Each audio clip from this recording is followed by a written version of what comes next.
Hola, en este video les voy a hacer una pequeña introducción a la unidad de macroeconomía. La macroeconomía es una parte de la economía que estudia el funcionamiento de la economía en su conjunto, es decir, cómo los agentes económicos toman decisiones y esas decisiones influyen en los grandes agregados o variables agregadas de la economía, como son el nivel de actividad, es decir, la producción de bienes y servicios en su conjunto, no enfocado en un mercado en particular, el nivel de precios, y no el precio de un insumo, sino el promedio general de todos los precios de la economía, el nivel de inversión que hay en la economía, la producción de nuevas maquinarias e inversión física por parte de las empresas y del gobierno, el déficit del Estado, la inflación, etc. Todos esos agregados económicos tienen una interacción en la economía. Cuando el gobierno o el Estado en su conjunto busca determinados objetivos, aparece el concepto de política macroeconómica o política económica en general, y que tiene que ver con un conjunto de instrumentos o medidas que el Estado tiene para influir en determinadas variables o agregados económicos en pos de un objetivo que es la sociedad básicamente el que lo tiene.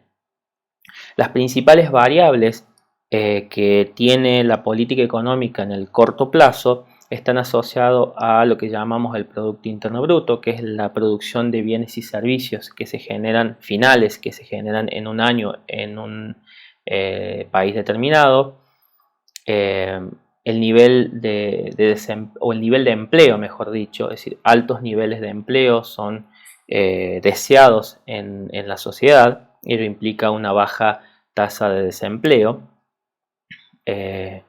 estabilidad de precios, es decir, que los precios, el promedio ponderado de los precios de los bienes de la economía no suba con una velocidad muy alta, sino que puedan ir subiendo, pero a una tasa deseable, baja y esperable, entre otros objetivos como pueden ser el déficit fiscal, que el Estado no tenga un alto nivel de déficit o que ese déficit sea sostenible y cubierto con el tiempo, el comercio exterior, la relación entre las importaciones y las exportaciones y los productos que vendemos al resto del mundo versus los productos que compramos al resto del mundo. Eso tiene que también tener un equilibrio en el tiempo.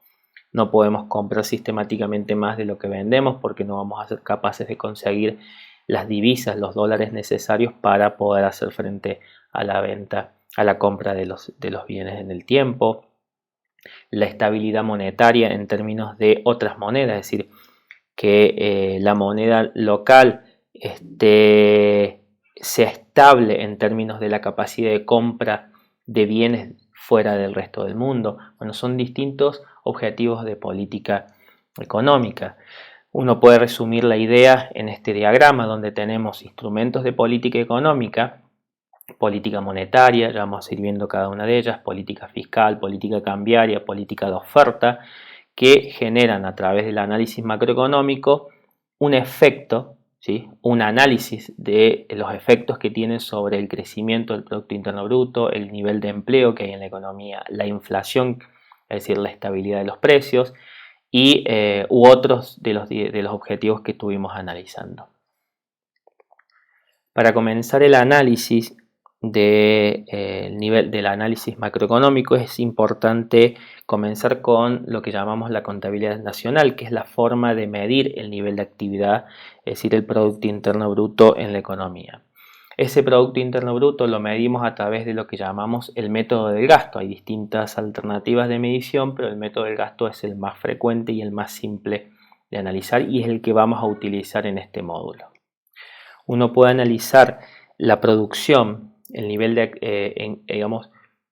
producción que se genera en un país en un tiempo determinado, a partir de qué grupo compró esa producción de bienes y servicios. Entonces, ¿quiénes compraron esa producción de bienes y servicios? Bueno, las familias, a través del gasto de las familias, las empresas a través del gasto de inversión de las empresas, el gobierno a través de la compra de bienes y servicios de la economía, y se netea por lo que llamamos exportaciones netas. Las exportaciones netas no son más que la diferencia entre las exportaciones, la producción de bienes y servicios nacionales que se venden fuera del país, y las importaciones, que es el nivel de producción de bienes y servicios que se produjeron fuera del país y se consumieron dentro del país. Entonces, todo lo que es consumo de las familias, inversión del gobierno y gasto, inversión de las empresas y gasto del gobierno, puede incluir bienes que son producidos fuera del país y por lo tanto hay que restarlos. Por otro lado, hay bienes que no son consumidos aquí, pero que sí son producidos aquí y consumidos fuera del país, que están asociados a las exportaciones. Por eso se suman las exportaciones y se restan las importaciones. De esta forma podemos medir la producción de bienes y servicios, es decir, en función de quién compra esa producción de bienes y servicios. Hay una demanda de bienes y servicios y esa demanda todos los años se equilibra con la producción. Evidentemente, no se puede consumir más de lo que se consume, de lo que se produce. Bien, a partir de la identidad anterior, o sea, de el producto, esto lo vamos a definir como PIB. Así simplemente simplificamos la notación. En una economía donde no tenemos ni el gobierno ni el sector externo, uno puede definir la igualdad de esta forma, donde el nivel de producción se puede consumir por parte de las familias o por parte de las empresas. Si uno despeja aquí inversión, lo que vamos a tener es que la inversión es igual al ingreso menos el consumo. El ingreso menos el consumo básicamente es el ahorro de las familias.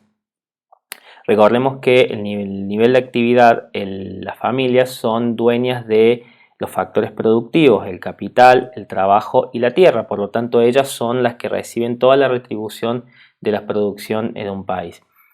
Entonces, lo que no consumen, lo ahorran. Por eso se dice que el ahorro es la fuente de toda inversión en una economía.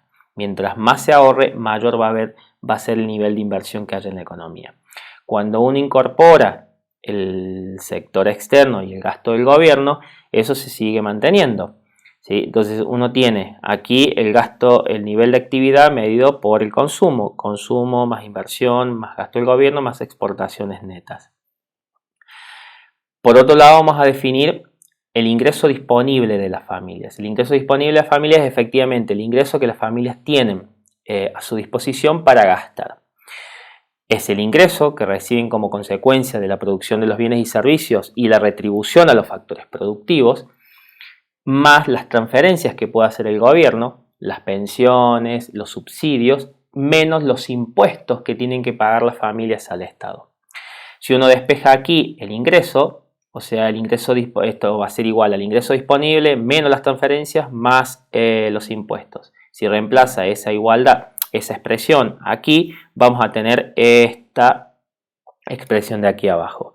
Despejando un poco, ¿sí? Ordenando los términos, uno va a tener que el ahorro, ¿sí?, es igual a la inversión más el déficit del gobierno, que es los egresos menos los egresos son las transferencias y el gasto menos los ingresos, que son los impuestos, más las exportaciones menos las importaciones, que es lo que tenemos aquí. Simplemente hemos pasado esto de este lado. Entonces, el ahorro de las familias va a financiar la inversión, el déficit público y el superávit comercial. Mientras más gasto del gobierno haya, si el ahorro de las familias permanece constante, o bien disminuyen la inversión, o bien aumentan las importaciones, que es una forma de medirlo. Es decir, distintas combinaciones de estos tres términos, digamos, se pueden ir dando si el nivel de ahorro permanece constante. O de otra forma, mientras más alto es el nivel de ahorro, mayor capacidad tiene esta economía o una economía en particular de aumentar la inversión y de permitir que el gobierno pueda generar mayor nivel de gastos en la sociedad. Bueno, este es un análisis que uno lo puede hacer con mucha interacción entre estas variables, pero es una identidad muy importante a nivel macroeconómico en términos de la contabilidad nacional.